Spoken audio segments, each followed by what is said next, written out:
कि ईश्वर के अलावा भी एक और अनादि सत्ता है, उसका नाम है आत्मा। यह भी अनादि सत्ता है। देखिए क्या गजब की बात ला रहे हैं, और उनके इस जीवन दर्शन को आज तक कोई नकार नहीं सका, इसका खंडन नहीं कर सका कोई दुनिया में। उसका कारण है कि सत्य है, और सत्य का कहां खंडन हो सकता है। तो उन्होंने कहा एक और भी अनादि सत्ता है जिसका नाम आत्मा है। तो मैं स्वामी जी से कहा फिर ये शरीर क्या है? अगर आत्मा कोई अनादि सत्ता है तो फिर ये शरीर क्या है? तो स्वामी जी ने इसका बड़ा सरल जवाब दिया, ये शरीर आत्मा का साधन है। इस शरीर के माध्यम से आत्मा व्यवहार करती है। उन्होंने फिर तीसरी एक बात और कही कि इन दो अनादि सत्ताओं के अलावा भी एक और अनादि सत्ता है, ये जगत का प्रपंच, ये सृष्टि जो आपको हमको दिखाई देती है, ये भी अनादि सत्ता है, लेकिन ये परमात्मा की तरह स्वरूप से अनादि नहीं है, ये प्रवाह से अनादि है। प्रवाह से अनादि का अर्थ यह है कि आज हमें ये दिखाई पड़ती है, लेकिन एक समय आता है कि ये आंखों से ओझल हो जाती है। ये कभी एपियर है तो कभी डिसएपियर है, ये कभी व्यक्त है तो कभी अव्यक्त है, इसका एक समय है। ये प्रवाह से अनादि है, ये स्वरूप से अनादि नहीं है। ये उन्होंने वैदिक जीवन दर्शन की बड़ी भारी चीजें हमको दी हैं।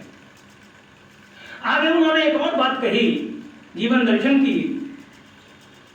कि कर्म और उसका परिणाम पुनर्जन्म है। हम जैसा कर्म करते हैं उसके आधार पर हमें उसी प्रकार का जन्म मिलता है।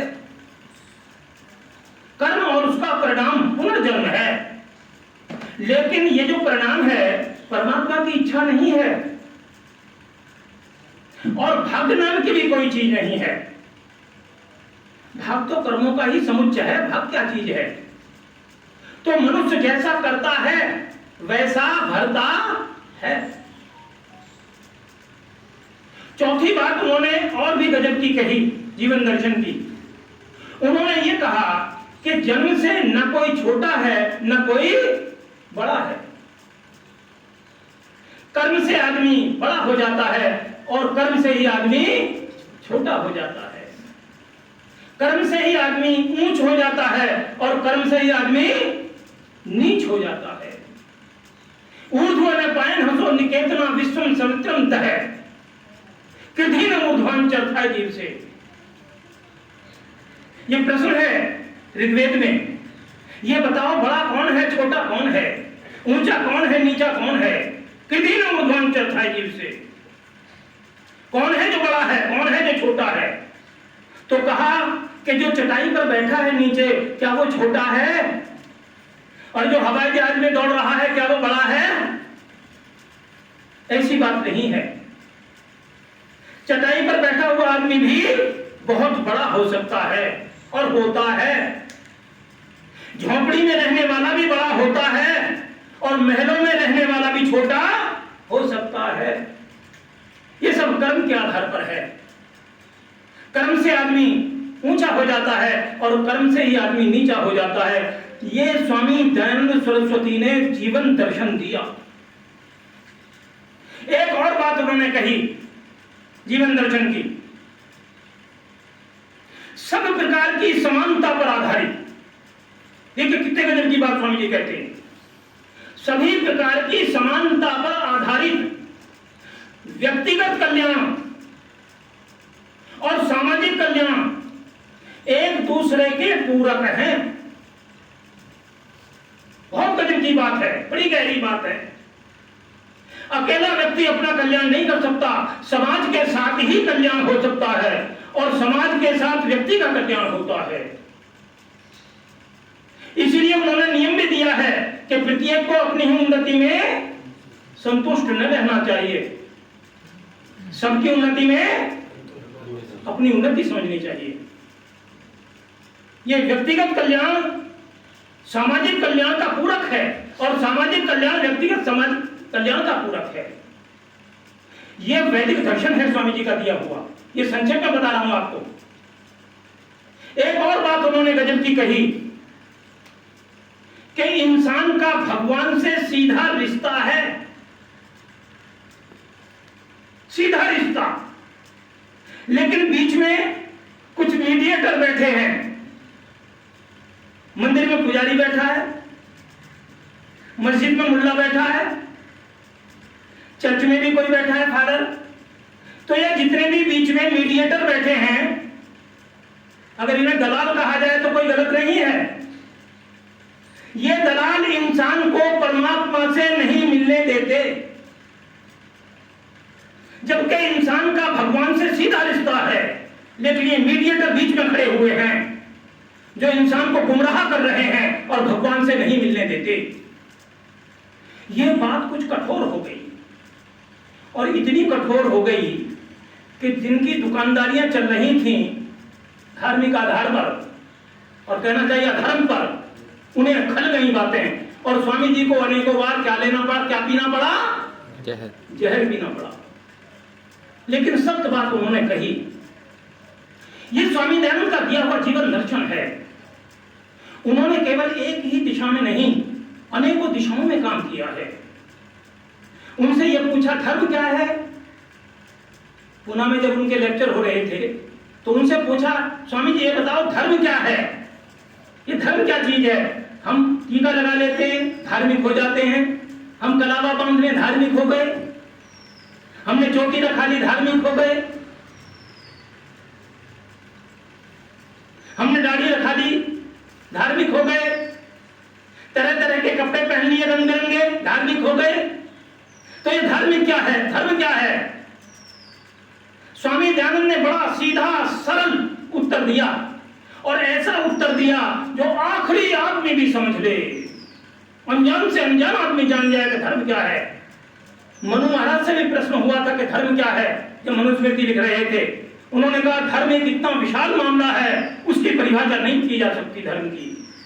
धर्म बहुत बड़ी चीज है, इसलिए मैं परिभाषा नहीं कर सकता धर्म की। हाँ, धर्म के लक्षण गिना सकता हूं, इसलिए मनु ने भी धर्म के 10 लक्षण गिनाए हैं, परिभाषा वो भी नहीं दे सके। लेकिन स्वामी दयानंद सरस्वती ने धर्म के बारे में बताया, और कितना सरल शब्दों में बता गए। उन्होंने कहा राजा राज्य व्यवस्था में, किसान खेत में, गृहस्थी गृहस्थ में, वानप्रस्थी वानप्रस्थ में, सन्यासी सन्यास्त में, और फिर जो जहां है, अब बात को समझ लेना, जो भी जहां है, जज अपनी जगह है, मिनिस्टर अपनी जगह है, एमएलए अपनी जगह, आदि आदि, जो जहां है वहां रहकर अपने कर्तव्यों का ईमानदारी से निर्वहन कर रहा है, उससे बड़ा धर्मात्मा दुनिया में कोई नहीं है। यह है धर्म। अपने कर्तव्यों का ईमानदारी से पालन करना ही धर्म है। बोलो ये बात सही है गलत है? अरे कुछ तो जवाब दे दो। ये बात सही है। इसी का नाम धर्म है। और धर्म क्या है? धर्म अपने आप को रंग लेने का नाम नहीं है। धर्म है अंतस का परिवर्तन, हृदय में क्रांति हो जाना धर्म है। कपड़ों का बदलना धर्म से क्या लेना देना। स्वामी दयानंद ने बहुत गजब का जीवन दर्शन उनको दिया, और वो प्राण प्यारे हो गए। जिन्होंने भी इस दुनिया को राह दिखाई है, वो प्राण प्यारे होकर गए हैं। भगवान राम, भगवान कृष्ण, भगवान दयानंद, और भी अनेकों महापुरुषों के नाम आगे पीछे आप ले सकते हैं। ये प्राण प्यारे होकर गए। स्वामी जी का लेक्चर हो रहा था बंबई के अंदर, पुणे के अंदर। एक मंत्र उन्होंने बोला, हम स्वाध्याय हमारा थोड़ा कम हो गया। देखिए ऐसा है कि जो हमारा दैनिक जीवन है, जिसे हम प्रैक्टिकल लाइफ कहना चाहिए, इसमें बहुत सारी कमियां आ जाती हैं, और हैं कमियां हैं, आ नहीं जाती हैं कमियां। हमें प्रैक्टिकल लाइफ में जो दैनिक जीवन है हमारा, इसमें बहुत सारी कमियां हैं। इन कमियों पर विचार करना चाहिए हमको, और फिर जब विचार में आ जाए बात, तो प्रयत्न करके उन कमियों को दूर भी करना चाहिए, दूर करना चाहिए। आदमी अभी पृथ्वी पर भी रहना नहीं सीखा ढंग से, ये सच बात है, और आकाश की बातें करता है। अभी जमीन पर भी रहना नहीं आया और सूर्य और चंद्रमा की बातें करता है, उड़ाने भरता है। पहले हमें इस पृथ्वी पर रहना सीखना चाहिए। स्वामी दयानंद ने एक मंत्र बोला ऋग्वेद का, और ऋग्वेद का मंत्र बोलकर उन्होंने कहा कि इस संसार में ये जीवन क्या है, what is the best way of living, जीने का सबसे बढ़िया तरीका क्या है, इसके बारे में स्वामी जी ने बताया। तो उन्होंने एक मंत्र बोला, ऊर्ध्वं मुरुद्रे अवतमते ओजसः, ऊर्ध्वं मुरुद्रे अवतमते ओजसः, दाद्रीहारं चिद विविदुर्भि पर्वतम, धमन्तो वाणम मरुतः सुदानवः, मदे सोमस्य रंजानी चक्रे। यह ऋग्वेद की ऋचा है। ऋग्वेद के मंत्रों को ऋचा कहा जाता है। जो और 3 वेद हैं उनके मंत्रों को ऋचा नहीं कहा जाता, ये ध्यान रखना। ऋग्वेद के मंत्रों को ऋचा कहा जाता है। तो यह ऋग्वेद की ऋचा है, और इस ऋचा में गजब की बात कही गई है, बहुत गजब की बात कही गई है ऋचा के अंदर। ऊर्ध्वं मुरुद्रे अवतमते ओजसः और मरुतः सुदानवो, इसमें 2 शब्द आए हैं, और 2 शब्द का वाक्य बड़ा ही छोटा सा वाक्य है, लेकिन गजब का वाक्य है, गजब की सूक्ति है। मरुतः सुदानवो 2 शब्द हैं। इस मंत्र के सबसे छोटा वाक्य है ये। और कभी कभी छोटी चीज जहां कामयाब हो जाती है, वहां बड़ी चीज बेकार हो जाती है, काम नहीं कर पाती। रहीम ने दोहा लिखा है कोई कि रहीमन देख बड़ेन को लघु न दीजे डार, और जहां काम आवे सुई कहा करे तलवार। कहीं छोटी चीज बहुत कामयाब हो जाती है, जहां बड़ी चीज काम नहीं आ पाती। इस मंत्र में भी एक छोटा सा ये वाक्य है, लेकिन बड़े काम का है। अच्छा एक बात बताओ, हमारे शरीर में आंख भी है, कान भी है, नाक भी है, मुंह भी है, जिह्वा भी है, हाथ भी है, पैर भी हैं, ये तमाम चीजें हैं, ये तमाम अंग हैं। सबसे छोटी चीज क्या है शरीर के अंदर, ये बताओ, जो सबसे ज्यादा काम की है। काम की तो सभी हैं, आंख भी काम की है, कान भी काम के, हाथ भी काम के, सभी की उपयोगिता है। लेकिन और सबसे छोटी से छोटी चीज शरीर में है जो बहुत ही काम की है, बताओ क्या है वो? अच्छा बता दो, कोई बात नहीं। जिह्वा, हाँ चलो चलो, और बताओ कोई? आत्मा। अच्छा ठीक है, नहीं मैं शरीर के अंगों की बात कर रहा हूं। शरीर, आत्मा शरीर का अंग नहीं है। सबसे छोटी चीज और सबसे ज्यादा महत्वपूर्ण, तो यूं कहो आप बता दो पंडित जी, मैं बता दूं। तो वो है आंख का तिल। हमारी आंख में जो तिल है वो सबसे छोटा अंग है और सबसे महत्वपूर्ण है। बोलो सही बात है गलत है? तमाम संसार को देखता है, अगर ये ना हो तो अंधकार ही अंधकार है, फिर संसार कहां है? तो जहां छोटी चीज कामयाब हो जाती है, कभी कभी बड़ी चीजें वहां पर कामयाब नहीं होती। तो यहां पर यह बहुत छोटा वाक्य है और इस मंत्र का यह निचोड़ है। ये 2 शब्द इस मंत्र के निचोड़ हैं, जिसे कहना चाहिए तीत। जैसे औषधि में से निचोड़ लिया जाता तीत, एसेंस जिसे कहना चाहिए, ये मंत्र का एसेंस है। तो इसमें परमेश्वर की तरफ से शिक्षा है, ऐ मनुष्यों मरुतः सुदानवो, तुम मरुत और सुदानवो बनो। बड़ी गहरी बात है। मरुत किसे कहते हैं? मरुत कहते हैं वायु को, मरुत कहते हैं पवन को, लेकिन यहां मंत्र में मरुत माने प्राण, मरुत प्राण को कहा गया है। ऐ मनुष्यों, ऐ मेरी बेटियों, ऐ मेरे बेटों, यह परमेश्वर का निर्देश, संदेश है, उपदेश है। तुम प्राण सम बनो, क्योंकि प्राण से महत्वपूर्ण कुछ भी नहीं है। तुम प्राण प्यारे बन जाओ, प्राण से महत्वपूर्ण कुछ भी नहीं है। इस प्राण की वजह से ही हम प्राणी हैं। अगर प्राण नहीं तो प्राणी क्या अर्थ है? प्राणी का प्राण सबसे महत्वपूर्ण है। इसीलिए जब माता अपने बेटे बेटियों को प्यार करती है तो क्या कहती है? तुम मुझे अपने प्राणों से भी प्यारे हो। प्राण से प्यारी दुनिया में कोई चीज नहीं है। प्राण वो चीज है जो चली जाए सब कुछ चला गया, अगर प्राण गया तो कुछ नहीं बचा, सब समान। ऋषि दयानंद प्राण प्यारे बनकर गए दुनिया से, आज हम उनका नाम स्मरण कर रहे हैं उनको। भगवान राम प्राण प्यारे बन गए संसार के, भगवान कृष्ण प्राण प्यारे बन गए संसार के, और अन्य जो महर्षि और अन्य जो महापुरुष हुए हैं वो प्राण प्यारे बन गए, इसीलिए तो हम उन्हें याद करते हैं। तो वेद मंत्र कहता है प्राण प्यारे बनो, प्राणों से प्यारा दुनिया में कुछ नहीं है।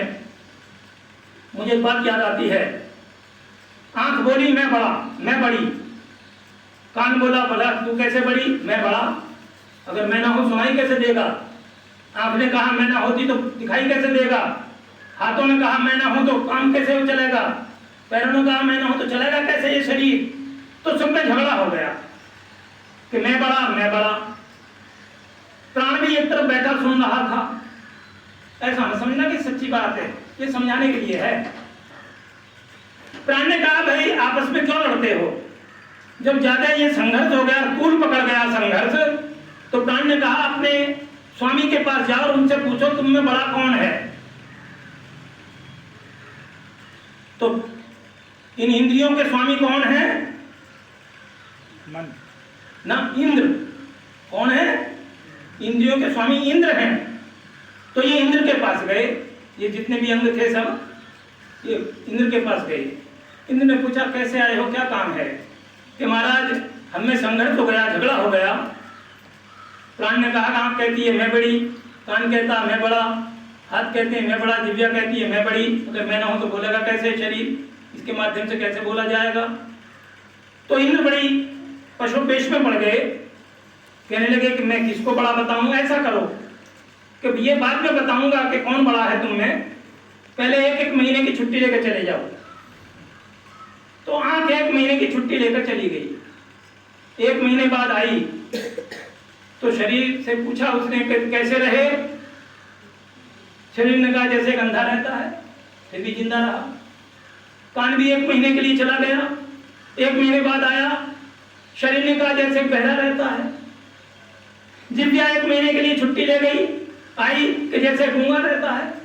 शरीर फिर भी रहा, कभी अंधे की तरह रहा, दिमाग चला गया पागल की तरह रहा, कान चले गए बहरे की तरह रहा, जिव्या चली गई गूंगे की तरह रहा, हाथ पांव चले गए लंगड़े और लूलों की तरह रहा, लेकिन रहा। अब इंद्र ने कहा प्राण तुम भी एक महीने की छुट्टी लेके चले जाओ। प्राण ने कहा कि हमें एक महीने की छुट्टी नहीं चाहिए, हमें तो एक सप्ताह की छुट्टी दे दो। ईश्वर ने कहा, इंद्र ने कहा चलो एक सप्ताह की छुट्टी दी। अब प्राण ने अपना बोरिया बिस्तर बांध लिया और एक महीने की छुट्टी के लिए जैसे ही चलने को हुआ, तमाम जितनी इंद्रियां थी वो प्राणों के पैरों में पड़ गई। महाराज एक सप्ताह तो बहुत ज्यादा है, एक मिनट भी बहुत खतरनाक है हमारे लिए। तो प्राण इतनी बड़ी चीज है, मेरा कहने का तात्पर्य प्राण सर्वोपरि है। इसलिए प्राण प्यारे बनो।